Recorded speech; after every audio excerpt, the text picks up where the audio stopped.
अस्सलाम वालेकुम। आज मैं जिस मौजू पे बात करने जा रहा हूँ वो ये है कि आप अपनी ज़िंदगी में किस तरह एब्सोल्यूट क्लैरिटी ला सकते हैं।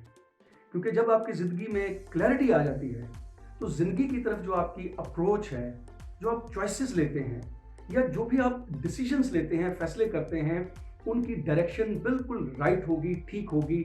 आप कभी ज़िंदगी में भटकेंगे नहीं। आपकी ज़िंदगी में एक कॉन्फिडेंस आ जाएगा, आप खुद को एम्पावर्ड फील करेंगे। लेकिन जब ज़िंदगी में क्लैरिटी ना हो, फैसलों में इत्मीनान नहीं आता, आप इधर-उधर भटकते रहते हैं। आप देखें कि बहुत से लोग ज़िंदगी में हमेशा कन्फ्यूज़ रहते हैं, उनकी डायरेक्शन आपको कभी सेट होती हुई नज़र नहीं आएगी। वो हमेशा लोगों के ओपिनियन के, लोगों की राय के मोहताज रहते हैं। और लोग जब मशवरा देते हैं तो ज़ाहिर-सी बात है कि वो अपनी परसेप्शन, अपनी अंडरस्टैंडिंग और अपने नॉलेज के मुताबिक देंगे। कभी भी आपके हालात को वो पूरी तरह से नहीं जानते, आपकी काबिलियत का उनको पूरी तरह से अंदाज़ा नहीं होता। आप वक़्त को कंट्रोल नहीं कर सकते, वक़्त आपको कंट्रोल कर रहा होता है।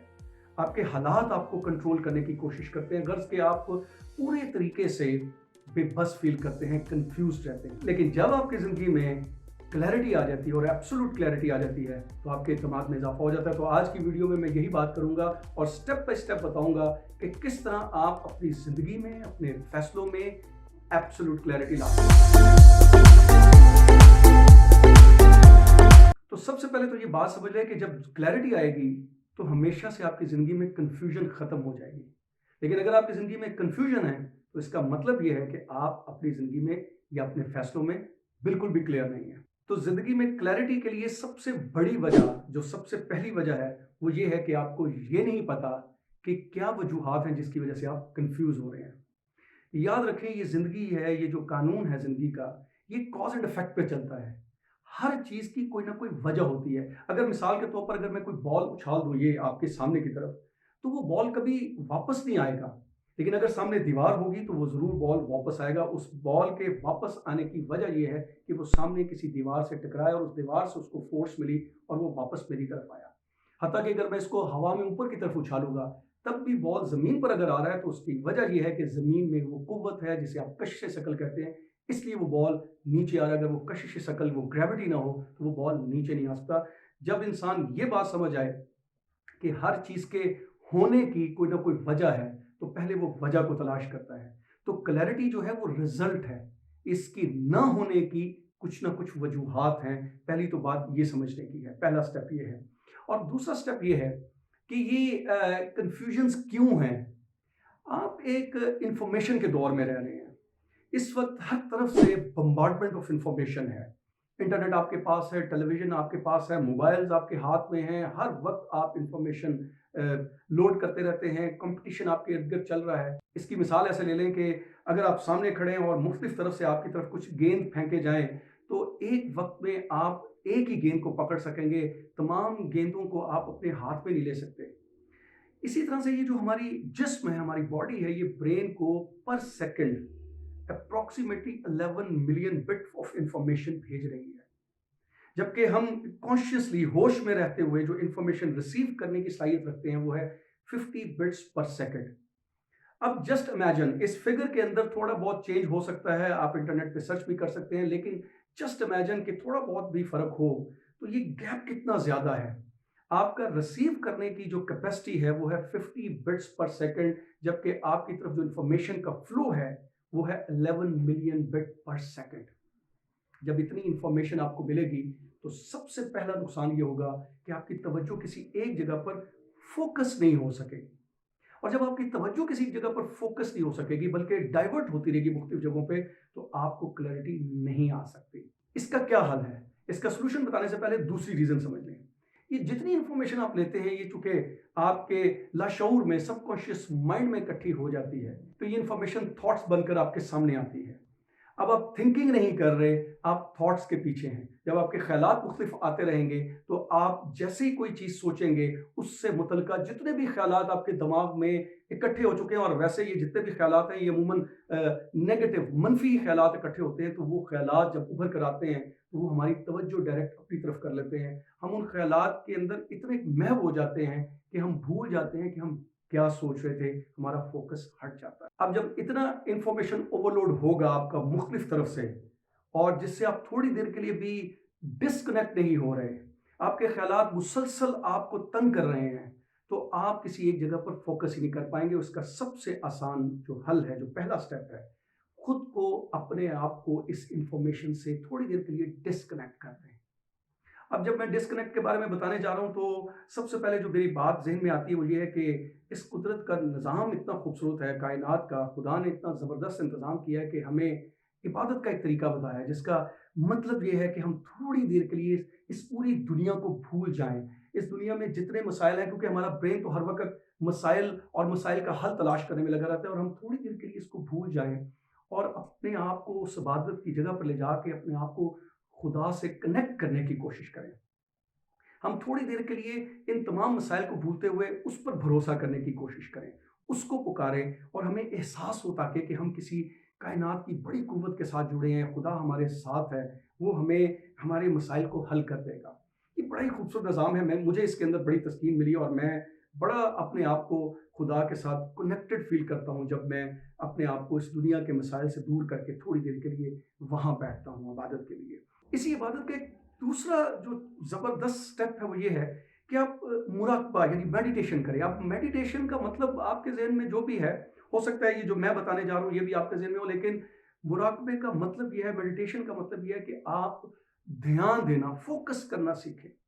चंद लम्हों के लिए जब आप अपने आप को डिस्कनेक्ट करते हैं, इन्फॉर्मेशन का फ्लो आपके पाँचों सेंसेस से आना बंद होता है, अपने अपने अंदर जाने की कोशिश करते हैं, ध्यान देने की कोशिश करते हैं। ये ऐसे ही है जैसे कि एक कमरे के अंदर अगर पानी इकट्ठा होना शुरू हो जाए किसी भी सुराख से, किसी भी रास्ते से, तो आप पानी को निकालने के लिए सबसे पहले उस रास्ते को बंद करेंगे ताकि पानी मज़ीद ना आए, और जब पानी मज़ीद आना बंद हो जाएगा, तो फिर ही आप जो कमरे में मौजूद पानी है उसको निकाल सकते हैं। बिल्कुल इसी तरह से जब आप मेडिटेट करते हैं, फ़ोकस करने की कोशिश करते हैं, फ़ोकस सीखते हैं बेसिकली, तो आप मज़ीद इन्फॉर्मेशन को रोक देते हैं कि वो आपके दिमाग में आए, और उस वक़्त आप अपना ध्यान जो है वो मज़बूत कर सकते हैं। और उसका तरीका ये है कि सबसे पहला तो ये है कि आप उन ख़यालात को महज़ एक ऑब्ज़र्वर की तरह ऑब्ज़र्व करें। आप बिल्कुल ऐसे नहीं देखें कि जैसे उन ख़यालात के पीछे चल रहे हैं, बल्कि आप ऐसे एक ऑब्ज़र्वर के तौर पर, जैसे आप किसी पर्दे स्क्रीन पर फ़िल्म देख रहे हैं, उस तरह से देखने की कोशिश करें। और दूसरा तरीका ये है कि अगर फ़ॉर एग्ज़ाम्पल फिर भी किसी तरीके से आप उन ख़यालात में जाने की कोशिश करते हैं, तो फ़ौरन तवज्जो अपने साँसों पे लेके आना शुरू कर दें। ये आसान अमल नहीं है, ये मुश्किल अमल है, थोड़ा टाइम लेगा, मगर जब आप आहिस्ता-आहिस्ता इसकी प्रैक्टिस करेंगे, ख़ास तौर पर अगर आप सुबह के टाइम पर जब बिल्कुल आपका जिस्म रिलैक्स हो चुका हो, आपका ब्रेन रिलैक्स हो चुका हो, और आप उस वक़्त 15 से 20 मिनट अपने ध्यान को बनाने की कोशिश करें, मेडिटेट करने की कोशिश करें, तो आपका फ़ोकस आहिस्ता-आहिस्ता, मे बी चंद दिनों में, हो सकता है चंद महीने लग जाए, लेकिन आहिस्ता-आहिस्ता आपको फ़ोकस बनाना आ जाएगा। और इसके अलावा जो तीसरा बड़ा ही इंटरेस्टिंग तरीका है वो ये है कि साइंस की जितनी भी तरक्की आप अपने इर्द-गिर्द देखते हैं, वो खुद ब खुद नहीं होगी। वो साइंसदानों ने हमेशा गौर-व-फ़िक्र किया और कायनात की चीज़ों को देखते हुए ही चीज़ें इजाद भी की और बनाई भी, डिस्कवर भी की। तो अगर आप अपने हाथ में देखें कि ये जो आपका मोबाइल है, ये टच स्क्रीन, जिसमें आप अपनी उँगली से थोड़ी देर में तमाम वो एप्लीकेशंस जो आपको पसंद नहीं है, उनको बड़े आराम से दूर कर देते हैं। बिल्कुल इसी तरह से अगर आप अपने दिमाग में उस ताकत को, जिसको हम कॉन्शसनेस कहते हैं, उसको इस्तेमाल करें, तो ख़यालात को बिल्कुल पर्दा स्क्रीन से हटा सकते हैं और अपनी मर्ज़ी का नया ख़्याल ला सकते हैं, जिसका सबसे बड़ा ये फ़ायदा होता है। अगर आपने ये प्रैक्टिस की, तभी आप इसके बेनिफिट को समझ सकेंगे, और वो ये है कि जब आप अपनी मर्ज़ी से, बिल्कुल इसी तरह जैसे टच स्क्रीन से आप किसी नापसंदीदा एप्लीकेशन को दूर लेके जा रहे हैं, हटा रहे हैं, बिल्कुल उसी तरह से आप उस ख़्याल को, जिसको आप नहीं चाहते, हटा के अपनी मर्ज़ी का ख़्याल लाएँ, और अगर उस ख़्याल को बड़ा करते जाएँ और उसमें उतरते जाएँ, तो आप देखेंगे कि आहिस्ता-आहिस्ता वो चीज़ें जो आप ड्रीम भी कर रहे हैं, वो भी आपकी ज़िंदगी में रियलिटी ले आएँगी। लेकिन सबसे बड़ा फ़ायदा ये होगा कि आपको फ़ोकस करना आ जाएगा। दूसरा बड़ा स्टेप ये है कि जब भी आपने कोई क्लैरिटी लानी है अपनी ज़िंदगी में, किसी भी फैसले के बारे में, या ज़िंदगी की कोई चीज़ आप सोच रहे हो उसके बारे में आप क्लैरिटी से देखना चाहते हैं, तो हमेशा, जैसे मैंने अपनी पिछली वीडियो में बताया था, उसको लिखें पेपर पे।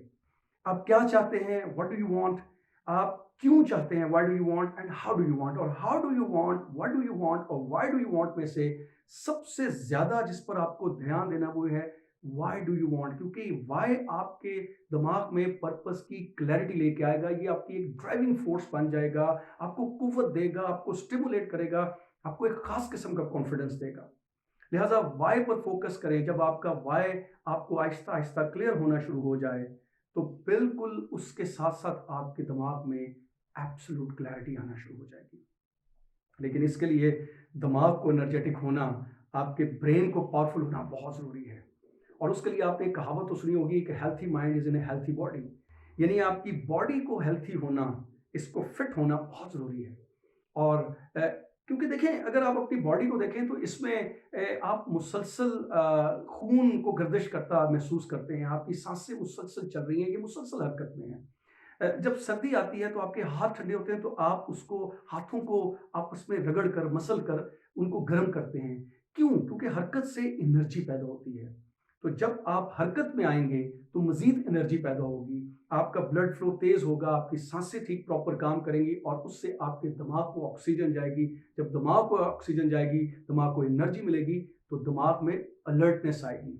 अलर्टनेस आने से इंसान का फोकस बड़ा बेहतर होता है, और जो ही चीज़ों के ऊपर फोकस हो जाए तो क्लैरिटी आना शुरू हो जाती है। और जब क्लैरिटी आ जाती है तो इंसान की ज़िंदगी से कन्फ्यूजन्स ख़त्म हो जाती हैं। कोई भी फैसला करने के बाद उसके ज़हन में डाउट्स नहीं रहते, उसके ज़हन में किसी किस्म के फ़ियर नहीं रहते। और जब क्लैरिटी नहीं होती तो कन्फ्यूजन होती है, और कन्फ्यूजन का मतलब है डाउट्स और फ़ियर। एंड आई सजेस्ट कि अगर आप अपनी ज़िंदगी में एब्सोल्यूट क्लैरिटी चाहते हैं, तो जो स्टेप्स मैंने आपको बताए हैं, इन स्टेप्स को फॉलो करना सीखें और देखें कि कितनी तेज़ी से आपके अंदर ना सिर्फ कॉन्फिडेंस आएगा, बल्कि चीज़ों पे ध्यान बनना शुरू होगा, फोकस डेवलप होगा और क्लैरिटी आना शुरू हो जाएगी। और ये बात तो मैं अक्सर कहता हूँ कि ज़िंदगी कभी भी मुकम्मल नहीं है। ये मुसलसल एक कंस्ट्रक्शन का नाम है, खुद के साथ जिदोजहद करना पड़ती है। और जब आप जिदोजहद करेंगे, तभी आपकी ज़िंदगी में इम्प्रूवमेंट आएगी। Thank you very much.